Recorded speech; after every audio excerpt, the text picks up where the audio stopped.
God bless you. கர்த்தர் உங்களை ஆசீர்வதிப்பார். உட்காருங்க. Praise the Lord. ஸ்தோத்திரம்.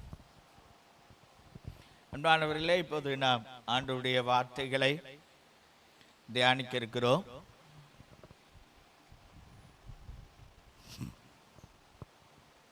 இந்த ஒரு அருமையான நாளை கர்த்தர் நமக்கு தந்து ஆசீர்வதிக்கிறார். அன்பானவர்களே, பொதுவாக இந்த நாளை ஓசன்னா சண்டே அப்படின்னு சொல்லுவாங்க.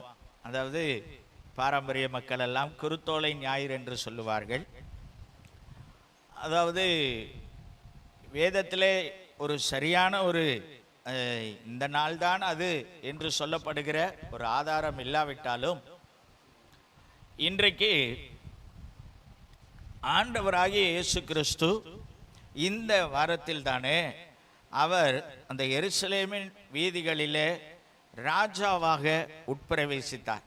தீர்க்க தரிசனத்தின் நிறைவேறுதலின்படி வாசிக்கலாம். சகரியா 9:9 அங்கே சொல்லப்பட்டிருக்கிற சகரியா மூலமாய் உரைக்கப்பட்ட அந்த தீர்க்க தரிசனம் நிறைவேறும்படி வாசிங்க. 9:9 சீயோன் குமாரத்தியே மிகவும் களிகூரு, மிகவும் களிகூரு. எருசலேம் குமாரத்தியே கெம்பீரி, கெம்பீரி.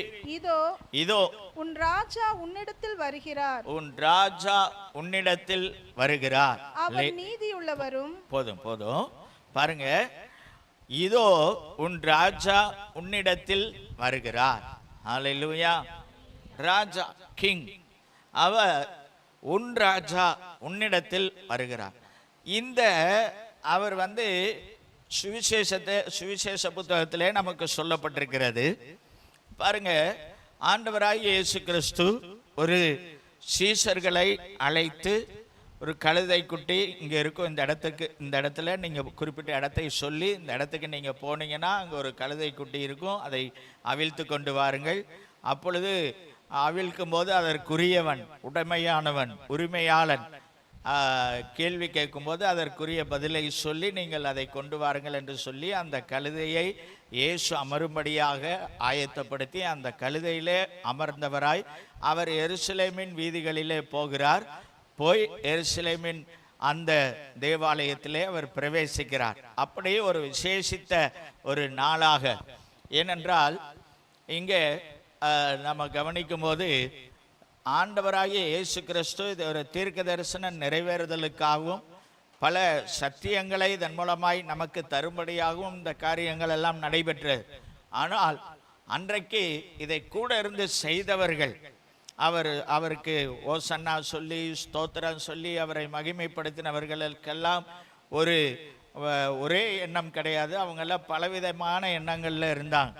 சிலருக்கு என்னன்னா எண்ணம், இவர் இனி ராஜாவாக என்ன செய்ய போறார், சிங்காசனத்தில் வீற்றிருக்க போறார் அப்படின்னு சொல்லி தான் ராஜா அப்படின்னு எல்லாம் சொல்லி அவரை மகிமைப்படுத்தினார்கள். ஓசன்னான்னு சொன்னாங்க.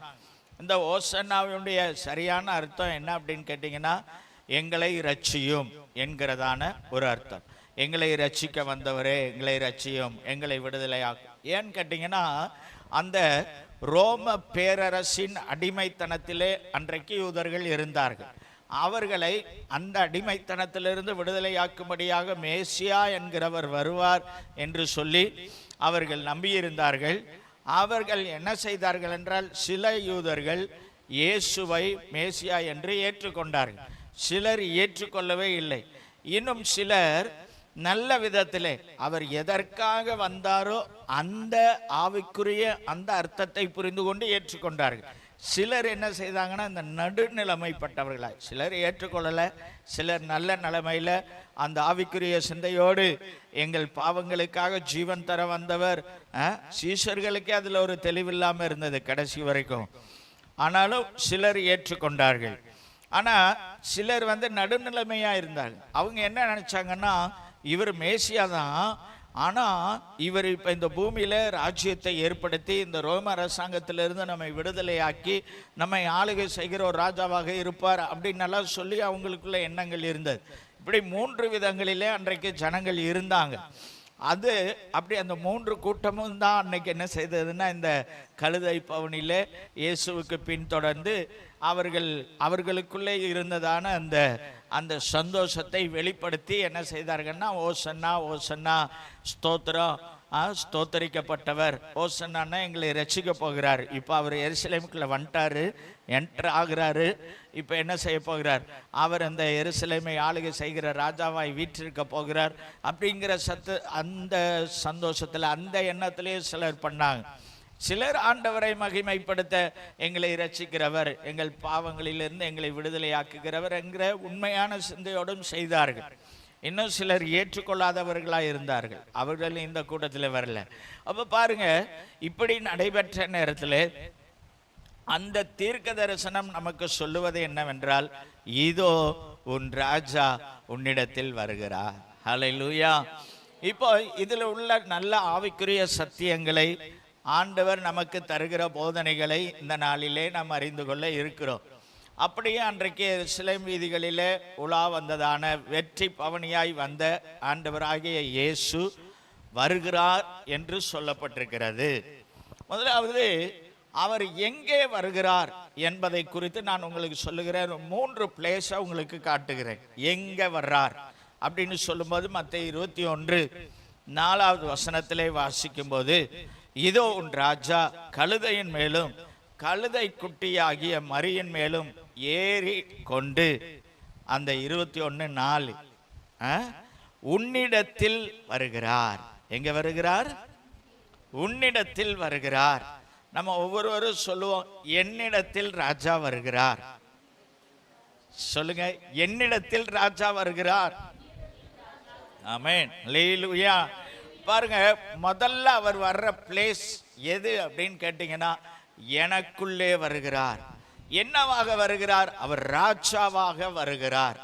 அப்போ ஒரு ராஜா எதற்காக வருகிறார் என்றால், அவர் அந்த அந்த இடத்தை ஆளுகை செய்யும்படியாக, அந்த இடத்தை நிரப்பும்படியாக, அந்த இடத்தை அவருடைய கண்ட்ரோலில் எடுத்துக்கொள்ளும்படியாக. இன்னும் அந்த ஒரு ராஜா ஒரு இடத்துல ஆளுகை செய்கிறவராய் வர்றாருன்னா, ராஜா என்ன செய்வார்? நல்ல ராஜாவாக இருந்தால் என்ன செய்வார்? அந்த நாட்டு மக்களுக்கு வேண்டிய எல்லா நன்மைகளையும் தந்து, அவர்களுக்கு வேண்டிய சகலமும் அவருடைய பொறுப்பு தான். இப்போ பாருங்க, ஒரு நாட்டில் ஒரு ராஜா இருக்காருன்னா, எதிரிகள் யுத்தம் பண்ண வர்றாங்க, சத்துரு சண்டைக்கு வர்றான், யுத்தம் பண்ண வரும்போது, அப்போ அந்த ராஜா அதற்காக பொறுப்பெடுக்கணுமா, இல்லை அங்கே உள்ள நாட்டு ஜனங்கள் எல்லாம் அதுக்காக ரிஸ்க் எடுத்துக்கணுமா? அவங்களை காக்க வேண்டிய பொறுப்பு யாருடைய பொறுப்பு? ராஜாவுடைய பொறுப்பு. அல்லேலூயா. பாருங்க, அப்புறம் இந்த நாட்டு மக்கள் எல்லாம் நல்லா வாழ்வதற்காக, சமாதானமா இருப்பதற்காக, எல்லா காரியத்திற்கும் அவங்களுக்கு பொறுப்பு யாரு? அந்த ராஜா. அப்படிதான் இன்னைக்குமே நம்ம ஆளுகை செய்கிறவர்களுக்கு தான் நம்முடைய எல்லா காரியங்களுக்கு பொறுப்பு. ஆனா அது எப்படியோ அப்படிதான் இருக்குதுன்னு சொல்ல முடியாது. ஆனா அன்றைக்குள்ள ஒரு தேசத்தை ஆளுகை செய்கிற நல்ல ராஜாக்கள் செய்த வேலை என்னன்னா, இதுதான் இதற்காக தான் தேசத்தை ஆளுகை செய்கிற ராஜா. அப்போ பாருங்க, இந்த ராஜா இப்படிப்பட்ட ராஜாவாக நம்மிடத்திலே வருகிறார். ஹல்லேலூயா. பாருங்க, நம்மிடத்திலே நன்மை செய்யும்படியாக, நம்மை பாதுகாக்கும்படியாக, இன்னும் நமக்கு நல்ல ஒரு ஆட்சியை தரும்படியாக, அப்படின்னா நம்மை ஃபுல்லாக அவர் ஹேண்டில் பண்ணி, அவரோட இதில் எடுத்து, அவருடைய பட்சத்தில் எடுத்து நம்மை நடத்த அவர் நம்மிடத்திலே வருகிறார். ஹல்லேலூயா.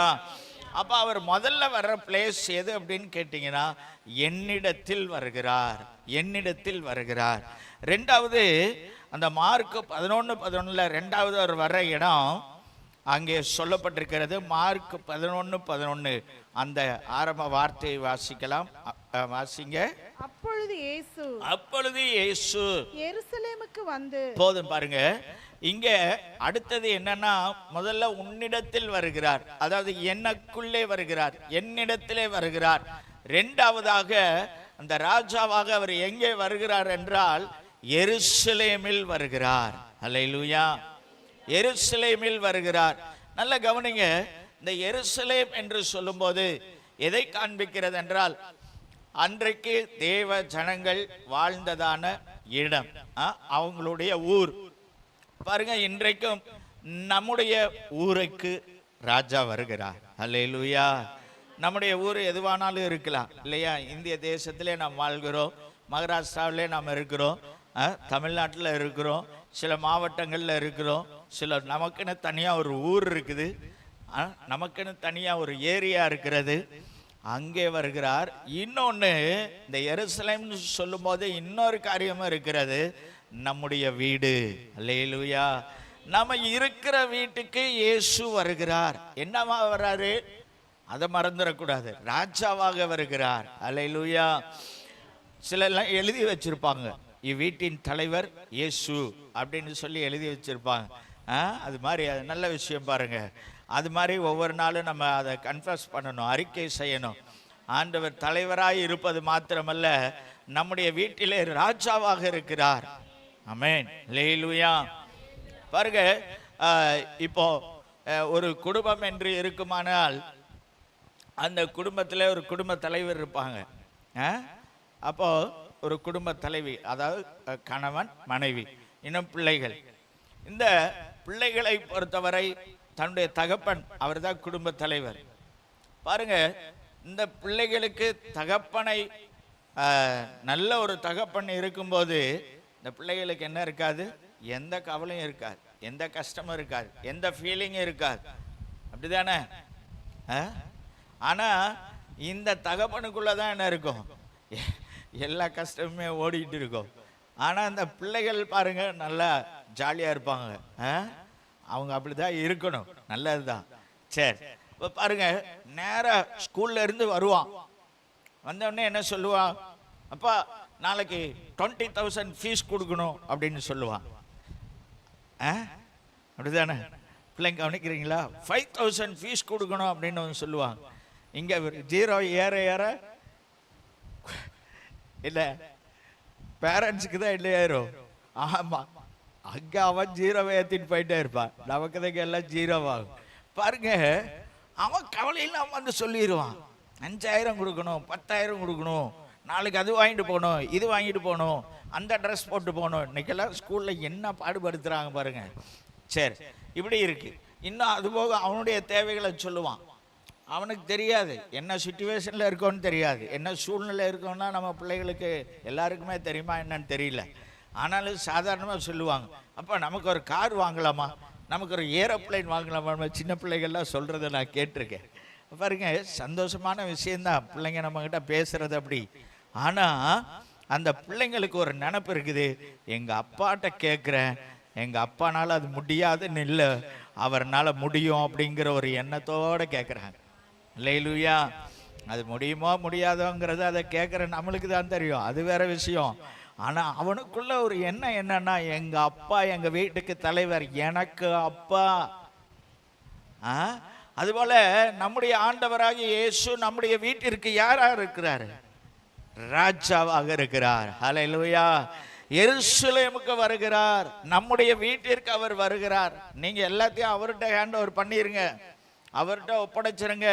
நம்முடைய பிள்ளைகள் சார்ந்த விஷயங்களாக இருக்கலாம், இன்னும் நம்முடைய குடும்பத்தின் மற்றவர்கள் சார்ந்த விஷயமா இருக்கலாம், இன்னும் பொருளாதார விஷயமா இருக்கலாம், வேலை சார்ந்த விஷயமா இருக்கலாம். ராஜா நீங்க தான்ப்பா, நீங்க பார்த்துக்கோங்க ஆண்டவரே அப்படின்னு அவர் கரத்தில் ஒப்படைக்கணும். ஹல்லேலூயா. இப்போ நிச்சயமாக அவர் ராஜாவாக இருக்கும்போது அவர் அந்த ராஜ்யத்திற்குரிய வேலைகள் எல்லாம் நம்முடைய வீட்டிலே ராஜாவாக இருந்து என்னெல்லாம் செய்யணுமோ எல்லாவற்றையும் அவர் செய்வார். நம்முடைய வீட்டை பாதுகாப்பார், நம்முடைய வீட்டை ஆசீர்வதிப்பார். அவர் ராஜாவாக இருந்து ரூல் பண்ணுவார். அவர் சொல்கிறத மாத்திரம் நம்ம கேட்டுட்டு நம்ம அமைதியாக இருந்தால் போதும், அவர் நடத்துவார். அப்போ இந்த ராஜா ரெண்டாவது வர்ற இடம் எதுன்னா நம்முடைய வீட்டிற்கு வருகிறார். அதான் தீர்க்க தரிசனம் நிறைவேறுவது. உன்னிடத்திலே வருகிறார், அடுத்ததாக எருசலேமாகிய வீட்டிற்கு வருகிறார், எருசலேமாகிய வீட்டிற்கு வருகிறார். மூணாவது அதே 11வது வசனத்திலே வாசிக்கும் போது எருசலேமுக்கு வந்து அடுத்து எங்க என்டர் ஆகிறார் பாருங்க, தேவாலயத்தில் பிரவேசித்து. சரி, மூணாவது பிளேஸ் எது அப்படின்னு கேட்டீங்கன்னா, முதல்ல நம்மிடத்திலே வந்து விடுகிறார், ரெண்டாவது நம்முடைய வீட்டிலே வருகிறார் ராஜாவாக, மூணாவது நாம் ஆராதிக்கிற ஆலயத்திலே வருகிறார். அல்லேலூயா. தேவ பிள்ளைகள் கூடி ஆராதிக்கிறதான இந்த, அதாவது வேத வசனத்தின்படி நம்முடைய நாம ஒவ்வொருவரும் தேவனுடைய ஆலயம். அதுல மாற்றம் இல்லை. ஆனா அதே நேரத்துல நாம் கூடி வந்து ஆராதிக்கிற இந்த இடமும் ஒரு ஆலயம். அல்லேலூயா. அதனாலதான் நம்ம சர்ச் அப்படின்னு சொல்றோம். சபை, ஆராதிக்கிற இடம், ஆலயம். பாருங்க, இந்த இடத்துல ஆண்டவர் ராஜாவாக வருகிறார். அல்லேலூயா. மூணாவது அவர் வருகிறதான இடம் தேவாலயத்திலே வருகிறார். அன்னைக்கு ராஜாவாக அந்த தீர்க்க தரிசனம் சொல்லப்பட்டபடி நம்மிடத்திலே வருகிறார். அடுத்ததாக ராஜாவாக எருசலேமாகிய நம்முடைய வீட்டிற்கு வருகிறார். அடுத்தது ராஜாவாக எங்கே வருகிறார் என்றால் தேவாலயத்திற்கு வருகிறார். அதே காரியத்தை தான் அங்கே என்னெல்லாம் செய்தாரோ அதையும் தேவாலயத்தில் அவர் ஆளுகை செய்கிறவராய் இருக்கிறார். அதனால தான் நம்ம எழுதி வச்சிருக்கிறோம், கர்த்தர் என்ன செய்கிறார்? ராஜரிகம் பண்ணுகிறார். அப்படின்னா ஆண்டவர் ராஜாவாக இருக்கிறார். அல்லேலூயா. அவ்வளோதான். நம்ம எல்லாம் ஒன்றுமே இல்லை. நம்ம அங்கே வர்றோம், நம்ம கடமைகளை செய்கிறோம். நான் எனக்கு கொடுத்த கடமையை நான் செய்கிறேன், எனக்கு கொடுத்த ஊழியத்தான் நான் செய்கிறேன். நீங்களும் அது மாதிரி தான் உங்களுக்கு கொடுத்த காரியங்களை நீங்கள் என்ன செய்து கொண்டிருக்கிறீர்கள்? நிறைவேற்றி கொண்டிருக்கிறீர்கள். ராஜாவாகி அவர் இவைகளெல்லாம் பார்த்து கொண்டிருக்கிறார், ஆளுகை செய்து கொண்டிருக்கிறார். அல்லேலூயா.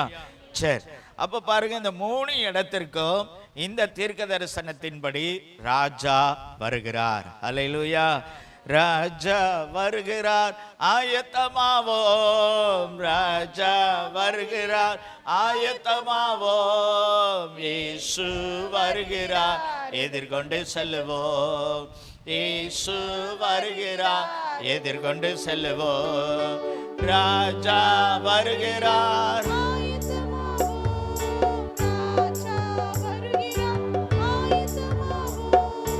இயேசு வருகிறார், எதிர்கொண்டு செல்லுவோம். இயேசு வருகிறார், எதிர்கொண்டு செல்லுவோம். அல்லேலூயா. பாருங்க, முதல் பகுதியை நான் உங்களுக்கு சொல்லிட்டேன். ராஜா எங்க வர்றார்? என்னிடத்தில் வருகிறார், என் வீட்டிலே வருகிறார், என் ஆலயத்தில் வருகிறார். அல்லேலூயா. சரி, இப்போ 2வது பகுதியாக உங்களுக்கு அவர் எதற்காக வருகிறார்? அநேக காரியங்களை நம்ம சொல்லலாம். அதை நான் சொன்னேன், பாதுகாக்க வருகிறார், ஆசீர்வதிக்க வருகிறார், அதெல்லாம் பொதுவான காரியங்கள். ஆனால் வேதத்திலே சொல்லப்பட்டிருக்கிறதான 3 முக்கிய காரியங்களை இதுலேயும் எதற்காக வருகிறார், எங்கே வருகிறார், 3 காரியம் சொன்னேன். எதற்காக வருகிறார் என்கிறதான 3 காரியங்கள் அந்த லூக்கா 19:38 வாசிக்கலாம். லூக்கா 19:38. கர்த்தருடைய நாமத்தினாலே வருகிற ராஜா ஸ்தோத்தரிக்கப்பட்டவர், பரலோகத்திலே சமாதானமும் உன்னதத்திலே மகிமையும் உண்டாவதாக என்று மிகுந்த சத்தத்தோடே தேவனை புகழ்ந்தார்கள். போதுங்க. பாருங்க, இங்கே நம்ம வாசித்தோம், கர்த்தருடைய நாமத்தினாலே வருகிற ராஜா. எதற்காக வருகிற ராஜானா, கர்த்தருடைய நாமத்தினாலே வருகிறார். கவனிங்க, இந்த கர்த்தர் அல்லது இந்த கர்த்தத்துவம் அப்படிங்கிறதெல்லாம் எதை காண்பிக்கிறது என்றால், ஆண்டவருடைய ஒரு ஆளுகையை காண்பிக்கிறதான வார்த்தை. அல்லேலூயா.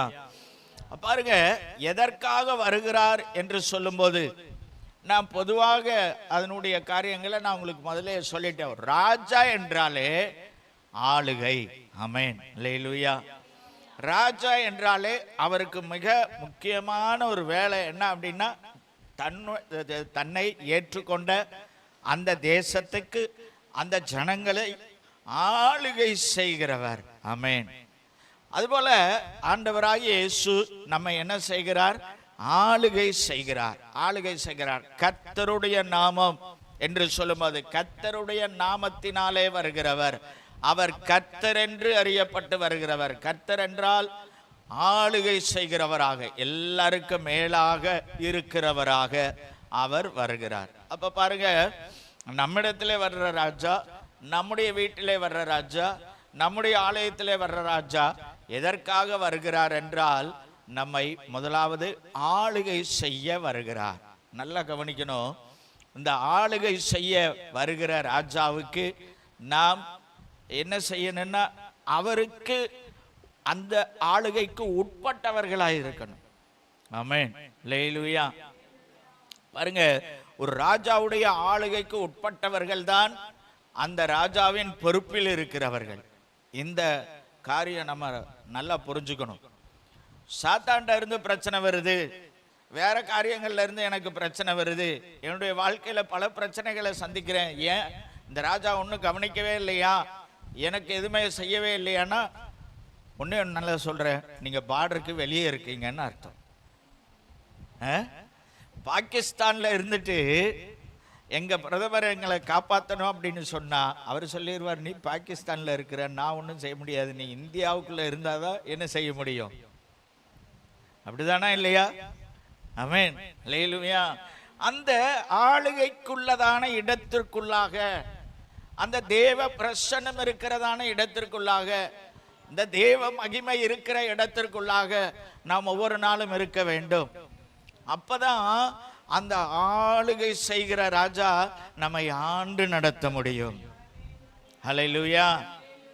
அப்போ இது எப்படி அப்படின்னா அவருடைய பிரசன்னத்திலே இருக்கணும், அவருடைய மகிமையிலே இருக்கணும். அவர் இருக்கிறதான அந்த ஆளுகை செய்கிற இடத்தை விட்டு வெளியே போகக்கூடாதுன்னா நம்ம அவருக்கு பிரியமா இருக்கணும். இல்லைன்னா நம்மளே என்ன செய்யறோம்னா வெளியே எஸ்கேப் ஆகிறோம்னு அர்த்தம். அப்போ அப்படி ஆண்டவருக்கு பிரியமாக அவருடைய ஆளுகைக்கு உட்பட்டவர்களாக அவர் என்ன சொல்றாரோ அதை கேட்டு அவருடைய சத்தியத்தின்படி அவருடைய வசனத்தின்படி அதான் ஆளுகைக்கு உட்பட்டிருப்பது. வசனம் என்ன சொல்லுது, அதுக்கு உட்பட்டு இப்படி இருக்கும்போது தான் நம்ம என்ன செய்ய முடியும், அவருடைய பிரசன்னத்தை உணர்ந்து சில நேரங்களில் பாருங்களேன், நமக்கு நல்ல அந்த ஆளுகை தெரியும், நமக்கு ஆண்டவர் நம்மை ஆட்கொண்டிருக்கிறார், நம்ம வீட்டில் பார்க்கும்போது நல்ல அந்த பிரசன்னம் இருக்கும். சில நேரம் அந்த பிரசன்னம் கெட்டு போகும். எப்படி கெடுது நமக்கே தெரியும். ப்ராக்டிக்கலாக ஒருத்தர் விதமாக பேசினார். அவர் என்ன சொன்னாருன்னா, நான் நியூஸ் பேப்பர் கூட படிக்கிறது இல்லை அப்படின்னார். என்னடா அப்படின்னா, அந்த நியூஸ் பேப்பரில் சில செய்திகள் கூட தேவனுடைய பிரசன்னத்திலிருந்து என்னை வெளியே கொண்டு வந்துடுது, அதனால நான் சரியாக நியூஸ் பேப்பரை கூட என்ன செய்யறதில்லை. இப்போ புரியுதா அவங்களுக்கு? அப்போ அந்த ஆளுகையை விட்டு நம்ம வெளியில் வர்றோம், அந்த ஏரியாவை விட்டு வெளியே வர்றோன்னா, அந்த தேவனுடைய பிரசன்னத்தை விட்டு வெளியே வரோன்னா அதை கெடுக்கிற சில காரியங்கள் நம்முடைய வாழ்க்கையில் வந்துருச்சுன்னா அப்படிதானே? அப்போ பாருங்க, சில நேரம் நம்ம வாய் தவறி ஏதாவது பேசிடுவோம், சில நேரங்களில் எதையாவது பார்த்துருவோம், சில நேரங்களில் நம்முடைய எண்ணங்கள் எதையாவது சிந்திக்க ஆரம்பிக்கும். இப்பெல்லாம் நம்ம என்ன செய்யறோம்னா அந்த பிரசன்னத்திலேருந்து வெளியே போகிறோம், அந்த ஆளுகையிலேருந்து வெளியே போகிறோம், அந்த கர்த்தத்துவத்திலேருந்து வெளியே போகிறோம். அதை நம்ம கவனமாக கவனித்து ஒவ்வொரு நாளும், ஆண்டவரே இப்படி உங்கள் ஆளுகைக்குள்ளே இருந்து என்னை வெளியே இழுக்கிற இந்த கிரியைகளை நான் அவாய்ட் பண்ண. ஒரே நாளில் நான் என்ன சொல்கிறேன்னா, நம்ம இன்னைக்கே எல்லாம் அப்படியே ஃபுல் ஆயிட முடியாது, பரிபூர்ணம் ஆயிட முடியாது. ஒவ்வொரு நாளும் ஆண்டவர்கிட்ட கேட்கணும், ஆண்டவரே நமக்கு தெரியும் பாருங்க, இந்த பிரசன்னத்தை கெடுக்கிற காரியம் இதுதான். தேவ பிரசன்னத்தை நம்ம வீட்டில் நல்லா பாட்டு பாடி, நல்லா அப்போ தான் காலையில் எந்திரிச்சிருப்போம், நல்லா பாட்டு பாடி நல்லா ஜெபம் பண்ணி அப்படி இருக்கும்போது தான் வருவான் ஒருத்தன். அவன் வெளியே இருந்து வருவான், அவன் லான்ச் பண்ணி விட்டுருவான். வேற யாரும் பிசாசு வந்து அப்படியே ரெண்டு கொம்பை வச்சுட்டு, இந்த பிள்ளைகளுக்கெல்லாம் சொல்லி காட்டுவாங்கல்ல, இப்படி ரெண்டு கொம்பை வச்சுட்டு இப்படி பல்லெல்லாம் நீட்டிட்டு அப்படியே கருப்பு உடுப்பு போட்டுட்டு அவன் பயங்கரமாக வருவான். இப்படி எல்லாம் பிசாசு வந்தானா நீங்கள் என்ன செய்வீங்க? அவ்வளோதான். வீட்டில் இருக்கிற ஒரு பெரிய சகோதரிகள்லாம் விளக்குமாறு எடுத்து ஒரு அடித்து போடா இயேசுவி நாமத்தினால சகோதரர்கள் என்ன பண்ணுவாங்கன்னு தெரியாது. ஆனால் அவன் அப்படி வரமாட்டான், அவன் வேற வழியில் வருவான். அல்லேலூயா. தப்பாக நினச்சிக்காதீங்க. சில நேரம் நம்ம குடும்ப ஆளுங்க இருக்காங்க பார்த்தீங்களா, அவங்களையே கிளப்பி விட்டு அவ என்ன செய்வா, வெளியே இருந்து வேடிக்கை பார்த்துக்கிட்டு இருப்பான். இவங்க அது வரைக்கும் நல்லா இருந்திருப்பாங்க, இவங்க எதையாவது பேசுவாங்க. அப்போ நம்ம பிரசன்னம், நம்ம ஆண்டவரை நல்லா சோத்திரம் பண்ணி காலையில் எழும்பி ஜெபம் பண்ணி வேதம் வாசித்து அப்படி இருப்போம். இது காலையில் மனைவியாக இருக்கலாம், கணவனாக இருக்கலாம், பிள்ளைகளாக இருக்கலாம், ஏதாவது ஒன்று பேசும்போது அந்த பிரசன்னத்திலேருந்து உடனே நீங்கள் அப்படியே ஒரு சீரி எதையாவது பேசி ஏதாவது பண்ணி எடுத்தீங்கன்னா என்ன ஆகும்? பிரசன்னம் அவுட்டு, ஆளுகைக்குள்ளே இருந்து வெளியே போயிடுறோம். அல்லேலூயா. பாருங்க, ஆளுகை செய்கிற ராஜாவுக்குள்ளாக நாம் இருக்க வேண்டும். அவர் என்ன ஆளுகை செய்கிறவர். இந்த மாதிரி பிரசன்னத்தை விட்டு வெளியே போகிற நமக்கே தெரியும், ஏதோ ஒன்று அவுட் ஆயிடுச்சு, இன்னைக்கு ஒரு மாதிரி ஆயிடுச்சு அப்படிங்கிறது நமக்கு தெரியும். ஏன்னா அந்த பிரசன்னத்தை நம்ம முதல்ல அனுபவிச்சிட்டோம் பார்த்தீங்களா. அப்போ அது இல்லாமல் போகிறதும் நமக்கு என்ன செஞ்சிருது, ஃபீல் ஆகுது. அப்போ நமக்கு தெரியுது, அப்போ இதனால தான் பிரசன்னத்தை இழக்கிறோம். அப்போ என்ன செய்யணும்னா நல்ல அமைதியாக சோத்திரம் பண்ணணும், இல்லைன்னா நல்ல சத்தமாக சோத்திரம் பண்ணணும். இல்லையா?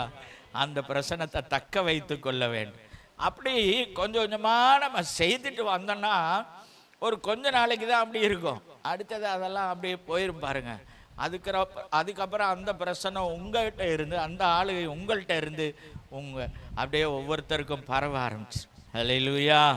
அப்போ நம்ம ஒவ்வொரு காரியங்களையும் ஈஸியாக சோத்திரத்தோடு எடுத்துக்கொள்ளலாம்.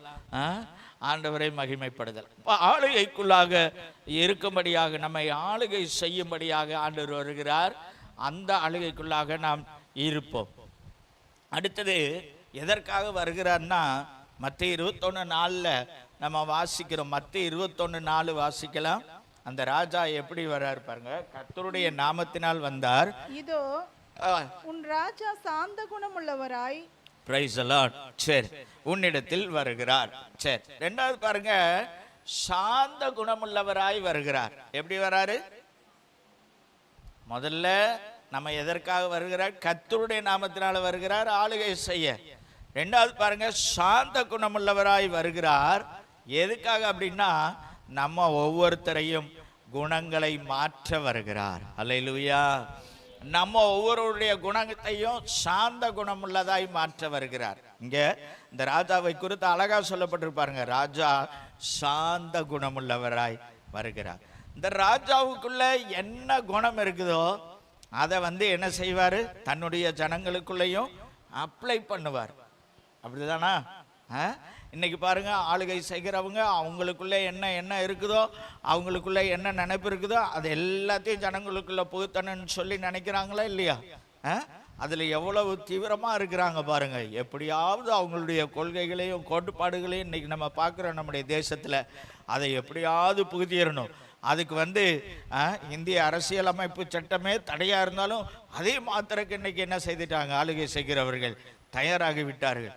அப்படிப்பட்ட நிலையிலே அதே போலதான் ஒரு ராஜா என்றால், ஒரு ஆளுகை செய்கிறவர் என்றால், அவருடைய குணத்தை தன்னால் ஆளப்படுகிறவர்களுக்குள்ளே என்ன செய்வாரு? அப்ளை பண்ணுவாரு.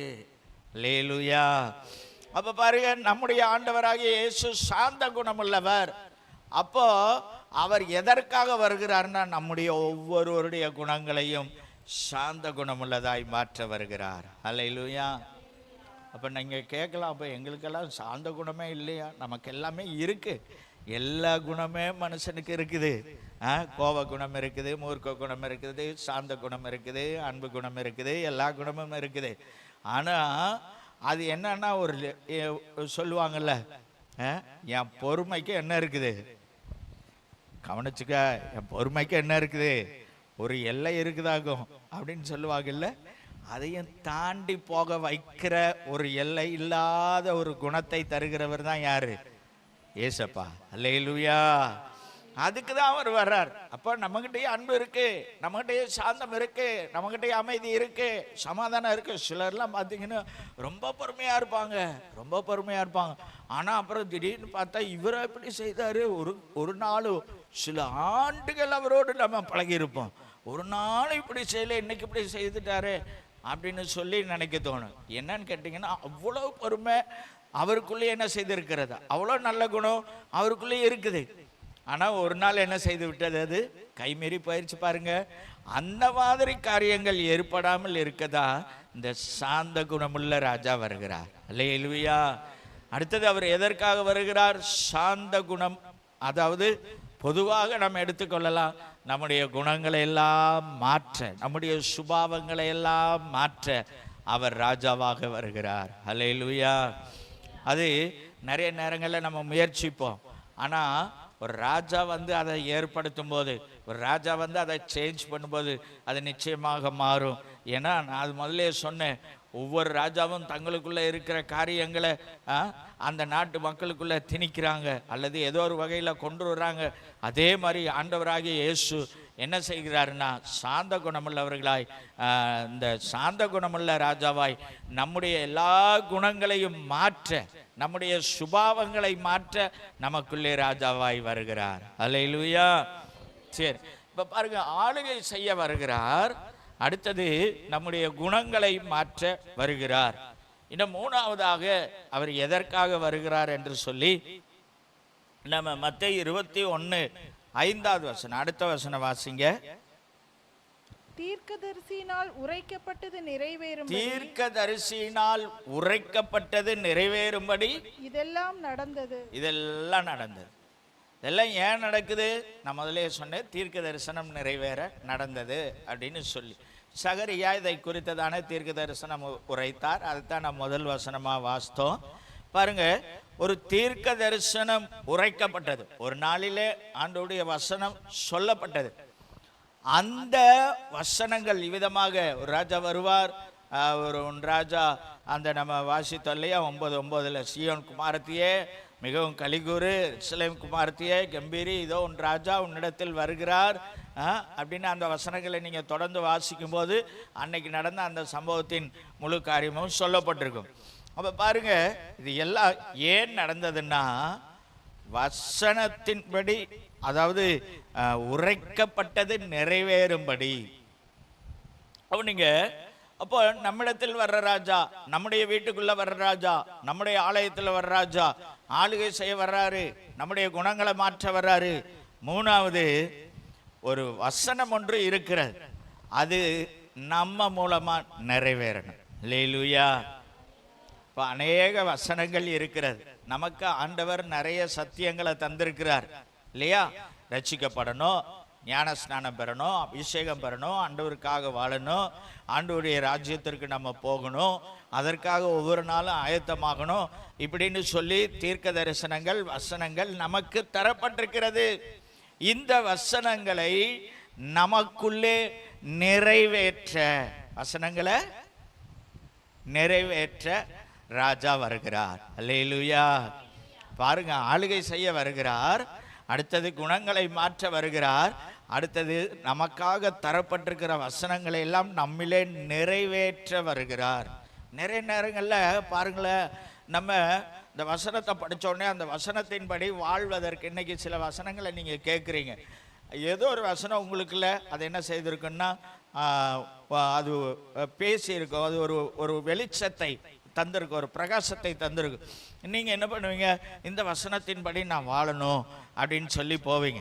ஆனால் என்ன ஆகுன்னா கொஞ்ச நாள் நம்ம ட்ரை பண்ணி பார்ப்போம், அது இயற்கையாக இருக்கிறதா. ஒரு மனிதனுக்குள்ளே தன்னுடைய சுயமுயற்சியை கொண்டு அவங்க என்ன செய்வாங்கன்னா முயற்சி பண்ணி பார்ப்பாங்க, ஆனால் முடியாது, அப்படி அதில் ஃபெயிலியர் ஆயிடும். ஆனால் இந்த ராஜா வரும்போது என்ன செய்கிறாருன்னா அந்த வசனத்தின்படி நாம் வாழ அதை நமக்குள்ளே நிறைவேற்றுகிறார். அல்லேலூயா. அதான் இங்கே சொல்லப்பட்டிருக்கிறது, தீர்க்கதரிசியினால் உரைக்கப்பட்டது. அப்போ இந்த வார்த்தைகள், உரைக்கப்பட்ட வார்த்தைகள் நிறைவேற ஆண்டவராகிய இயேசு எனக்குள்ளே வருகிறார், ராஜாவாக வருகிறார். அல்லேலூயா. அப்போ ஒவ்வொரு வசனமும் எனக்குள்ள நிறைவேறணும். ஆண்டவரே, ராஜா நீங்கள் வந்து என்னை ஆளுகை செய்கிறீங்க, என்னுடைய குணங்களை மாற்றுறீங்க, அதே நேரத்தில் நீங்கள் எங்களுக்காக வைத்த வசனங்கள், அது வாக்குத்தத்தமாக இருக்கலாம், நம்முடைய வாழ்க்கை மாற வேண்டிய வசனங்களாக இருக்கலாம், எந்த வார்த்தைகளாக இருந்தாலும் எந்த வசனங்களாக இருந்தாலும் அதன்படி நான் மாற, அது எனக்குள்ளே நிறைவேறணும், என் வாழ்க்கையில் நிறைவேறணும், என் குடும்பத்தில் நிறைவேறணும்னா ராஜா நீங்கள் வந்து அதை நிறைவேற்றுங்க. அல்லேலூயா. அதுக்காக வர்றார். அப்போ 3 காரியம் சொன்னேன். எதுக்கெல்லாம் வர்றாரு? ஆளுகை செய்ய வர்றாரு. 2வது நம்முடைய சுபாவங்கள் குணங்களை மாற்றி வருகிறார். 3வது எதுக்காக வர்றாரு? எழுதப்பட்ட வசனங்கள் எல்லாம் நம்முடைய வாழ்விலே நிறைவேற்ற வருகிறார். அல்லேலூயா. ஒரு முறை கூட பாடலாமா? ராஜா வருகிறார் ஆயத்தமாவோம், ராஜா வருகிறார் ஆயத்தமாவோம், இயேசு வருகிறார் எதிர்கொண்டு செல்லுவோம், இயேசு வருகிறார் எதிர்கொண்டு செல்லுவோம், ராஜா வருகிறார், ராஜா வருகிறார், இயேசு வருகிறார் எதிர்கொண்டு செல்லுவோம், இயேசு வருகிறார் எதிர்கொண்டு செல்லுவோம். ஆமென். அல்லேலூயா. சரி, இன்னும் ஒண்ணு சொல்லி நம்ம ஜெபிக்க போகிறோம். முதலாவது, ஆண்டவராகிய ராஜா இயேசு எங்கே வருகிறார் அப்படின்னு சொல்லி 3 இடத்தை உங்களுக்கு சொன்னேன். அடுத்ததாக எதற்காக வருகிறார் அப்படின்னு சொல்லி 3 காரியங்களை உங்களுக்கு சொன்னேன். கவனிங்க, இப்படி வர்ற ராஜாவுக்கு நாம் பிரதியாக என்ன செய்யணும் அப்படிங்கிற காரியத்தை நம்ம பார்த்து ஜெபிக்க போகிறோம். பாருங்க, யோவான் 12ஆம் அதிகாரம் 13வது வசனத்திலே விதமாக சொல்லப்பட்டிருக்கிறது. வாசிங்க.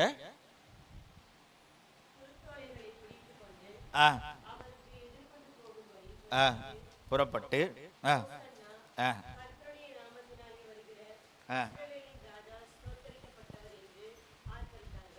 ஆமென். அல்லேலூயா. அவங்க 2 காரியம் செய்தாங்க பாருங்க. ஒன்னு என்னன்னா, எதிர்கொண்டு போகும்படி புறப்பட்டு என்று சொல்லப்பட்டிருக்கிறது ஒண்ணு. 2வது, அவங்க என்ன செய்தாங்கன்னா, ஸ்தோத்தரிக்கப்பட்டவர் என்று ஆர்ப்பரித்தார்கள். இந்த 2 காரியத்தை அவங்க என்ன செய்தார்கள். அல்லேலூயா. அப்ப ராஜா எங்க வரார், எதற்காக வருகிறார்? ஓகே, இப்ப நம்ம என்ன செய்யணும் அப்படின்னு கேட்டா, அன்றைக்கு அந்த ஜனங்கள் செய்தபடியே ஒண்ணு என்ன செய்யணும் அப்படின்னு கேட்டீங்கன்னா, வரவேற்க புறப்பட வேண்டும். அல்லேலூயா. ஆண்டவரை ராஜாவாக வரவேற்க புறப்பட வேண்டும். எதிர்கொண்டு போகும்படி புறப்பட்டு என்று சொல்லி நாம் வாசித்தோம். பாருங்க, அதற்கு ஒரு ஆயத்தம் நமக்கு வேண்டும். ராஜாவை சந்திக்க இதெல்லாம் நடந்தாச்சு. இயேசு ஒரு நாள் என்ன செய்தார் என்றால், யூதருக்கு ராஜாவாக பிறந்திருக்கிறவர் எங்கே என்று சொல்ல கேட்கிறதான ஒரு வார்த்தையோடு அந்த தீர்க்க தரிசனம் நிறைவேறும்படியாக அவர் எருசலேமிலே வந்து பிறந்தார். பிறக்கும் போது ஒரு ராஜா, அவர் இந்த பூமியில வாழ்ந்தபோது ஒரு ராஜா என்பதை நிரூபிக்கிற வார்த்தைகளைத்தான் நாம் இன்றைக்கு தியானித்துக் கொண்டிருந்தோம். இனி அவர் ராஜாதி ராஜாவாய் வரப்போகிறார். அல்லேலூயா. பாருங்க, இயேசு ராஜாவாய் வரப்போகிறார். அப்போ அவருக்கு எதிர்கொண்டு போகிறவர்களாய், அவரை வரவேற்கிறவர்களாய் நாம் அதற்காக ஆயத்தப்படணும். அதான் இங்கே சொல்லப்பட்டிருக்கிறது, எதிர்கொண்டு போகும்படி புறப்பட்டு. அப்படின்னா நம்ம செய்ய வேண்டியது ஒன்று, நம்முடைய வாழ்க்கையின் முழு நோக்கமோ இயேசு ராஜாவை வரவேற்க. ஆமென். அவர் பரலோகத்திலிருந்து நமக்காக வரப்போகிறார். நம்மை அவரோடு சேர்த்து கொள்ளும்படி வரப்போகிறார். அந்த ராஜாவை எதிர்கொள்ள நாம் என்ன செய்யணும்? ஆயத்தமாகணும். இப்போ நம்ம கேட்கலாம், எதிர்கொள்றதுல என்ன பெரிய பிரச்சனை இருக்கு அப்படின்னு சொல்லி.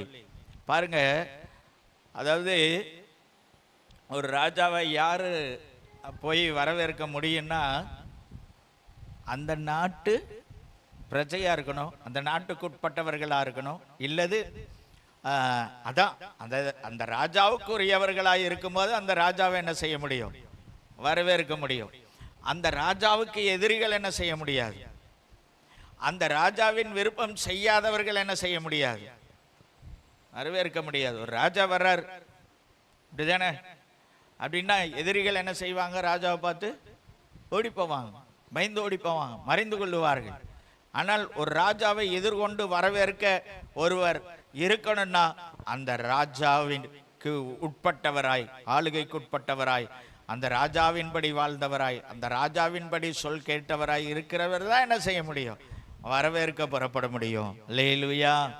அதுக்கு நம்ம ஆயத்தமாகணும். இயேசு ராஜாவை வரவேற்க தேவனுடைய பிள்ளைகளாகிய நாம் எல்லாரும் என்ன செய்யணும்? ஆயத்தமாகணும். அல்லேலூயா. அந்த ராஜா வரும்போது வசனம், தீர்க்க தரிசன புஸ்தகத்திலே சொல்லப்பட்டிருக்கிற வசனங்கள் சொல்லப்பட்டிருக்கிறது. இப்போ பாருங்க, ஒரு நாளில் என்ன செய்வாங்களான்னா, அந்த ராஜாவை சந்திக்க முடியாதபடி, எதிர்கொண்டு போக முடியாதபடி மலைகளை பார்த்தோம், இந்த மாதிரி காரியங்களை பார்த்து எங்கள் மேல் விழுந்துருங்க, ராஜா வர்றார், அவரை பார்க்க முடியலையே. அப்போ யார் ராஜாவை பார்க்க முடியலன்னா, அந்த ராஜாவுக்காக வாழ முடியாதவர்கள், வாழாதவர்கள் ராஜாவை பார்க்க முடியாது. ஆனால் அந்த ராஜாவுக்காக வாழ்ந்தவர்கள் ராஜாவுக்கு எதிர்கொண்டு போக முடியும். அல்லேலூயா. பாருங்க, மணவாளனுக்கு ஆயத்தமாய் இருந்த 5 யாரு? 5 கன்னிகைகள் தான் என்ன செய்ய முடிந்தது? மணவாளனுக்கு எதிர்கொண்டு போக முடிந்தது. ஆயத்தமில்லாதவர்கள் என்ன செய்ய முடியல? போக முடியல. அவங்க ஏமாந்து போயிட்டாங்க. அது மாதிரி நம்ம ராஜாவை வரவேற்க எதிர்கொண்டு போக ஆயத்தமாக வேண்டும். அல்லேலூயா. ஆயத்தமாகிறது எப்படின்னா, அதான் 2வது சொல்லப்பட்டிருக்கிறது, அவர் ஸ்தோத்தரிக்கப்பட்டவர் என்று ஆர்ப்பரித்தார்கள். அல்லேலூயா. நம்முடைய வாழ்க்கை ஆண்டவரை ஆராதிக்கிற ஒரு வாழ்க்கையாய் இருக்குமானால், அதுக்கு தான் ஆண்டவர் நம்மளை ஏற்படுத்தி இருக்கார். இந்த பூமியில நம்ம வாழ்ற நோக்கம் எதுக்குன்னா, ஆண்டவரை ஆராதிக்க. அதுக்கு தான் ஆண்டவர் வேலை தந்திருக்கார், அதுக்கு தான் குடும்பம் தந்திருக்கார், அதுக்கு தான் பிள்ளைகளை தந்திருக்கார். புரியுதா உங்களுக்கு?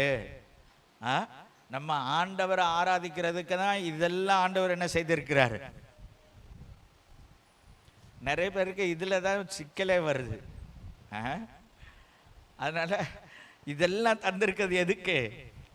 ஆண்டவரை ஆராதிக்க. அருமையான குடும்பத்தை தந்தார்.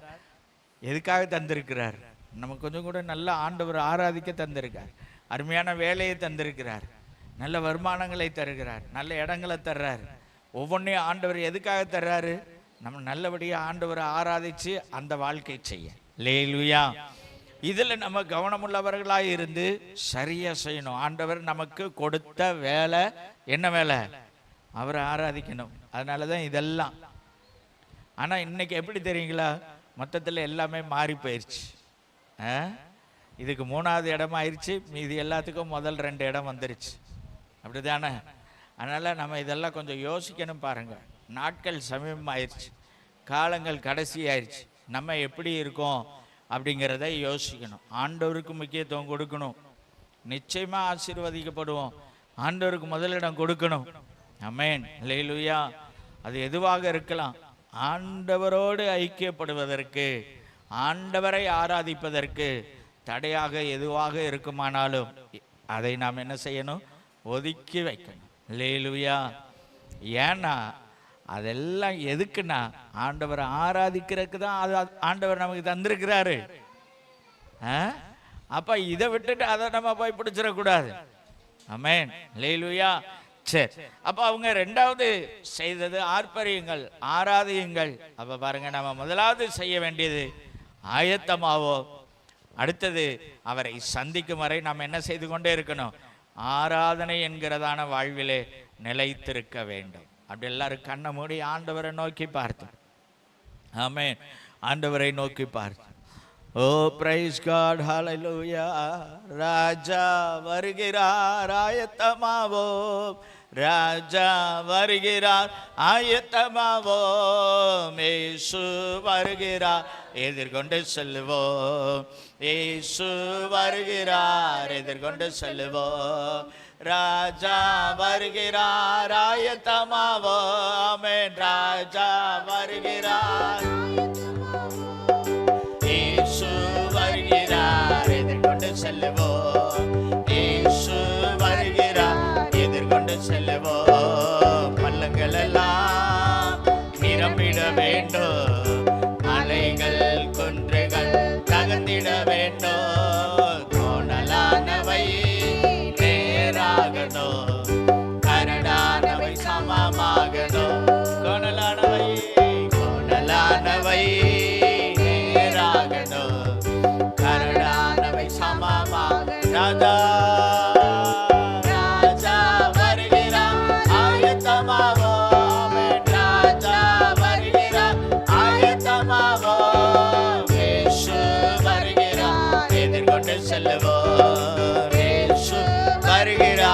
எதிர்கொண்டு செல்லுவோம். ஹல்லேலூயா, ஹல்லேலூயா. நாங்கள் ஆயத்தமாக வேண்டும் ஆண்டவரே. அவன் ஒவ்வொருத்தரும் சொல்லுவான் உள்ளத்தின் ஆழத்தில், நாங்கள் ஆயத்தமாக வேண்டும், எதிர்கொண்டு போக. ஆமென். புறப்பட வேண்டும், எதிர்கொண்டு போகும்படி புறப்பட. அதுவரை அவரை ஆராதித்து, அங்கே போனாலும் அதுதான், அவரை எதிர்கொள்ளும் போதும் ஆராதனை தான். ஆமென். அவரோடு சேர்ந்து அவருடைய ராஜ்யத்தில் பிரவேசிக்கும் போதும் அவருடைய ராஜ்யத்திலும் ஆராதனை தான். ஹல்லேலூயா. ஆமென். ஹல்லேலூயா. ஸ்தோத்திர ஆண்டவரே, ஸ்தோத்திர ஆண்டவரே. என்னிடத்தில் வருகிற ராஜா, எங்கள் வீட்டில் வர்ற ராஜா, எங்கள் ஆலயத்தில் வர்ற ராஜா. ஆமென். எங்களை ஆளுகை செய்ய வர்ற ராஜா. ஓ, எங்கள் குணங்களை மாற்ற வருகிற ராஜா. இன்னுமாய் எங்களுக்குள்ளே உம்முடைய வார்த்தைகளை, வசனங்களை நிறைவேற்ற வருகிற ராஜா. ஆண்டவரே அப்பா, அந்த ராஜாவின் வருகையை நாங்கள் எதிர்கொள்ள வேண்டும், புறப்பட வேண்டும். அல்லேலூயா. அவரை ஆர்ப்பரித்து ஸ்தோத்தரித்து ஆராதிக்க வேண்டும். Thank you Jesus. நன்றி ஆண்டவரே, நன்றி அப்பா. உடைய வாழ்வை கர்த்தருக்குள்ளாய் அர்ப்பணிப்போம் அன்பானவர்களே. அல்லேலூயா. உடைய வாழ்வின் மிக முக்கிய நோக்கமெல்லாம் கர்த்தரை ஆராதிப்பதாகட்டும். ஆமென். அல்லேலூயா.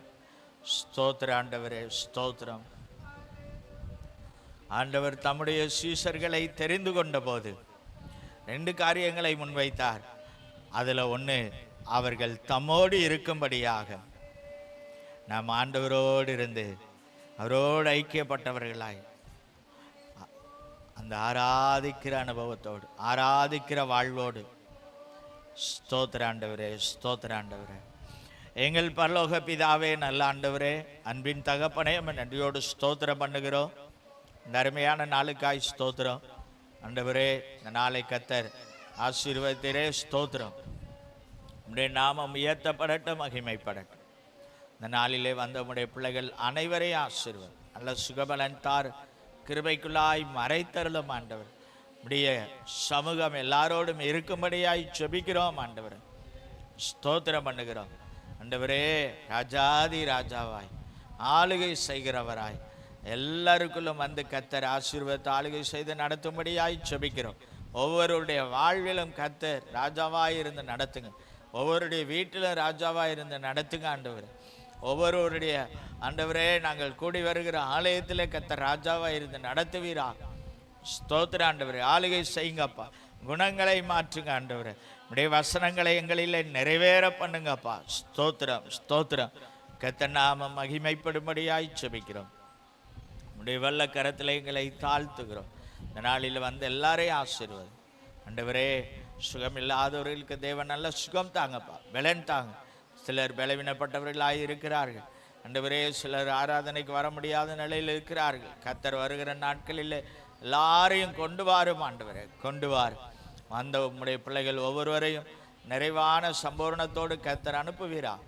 பரிசுத்தமுள்ள நாமத்திற்கே மகிமை உண்டாகும். இயேசுவின் நாமத்தில் ஜெபிக்கிறோம் நல்ல பிதாவே.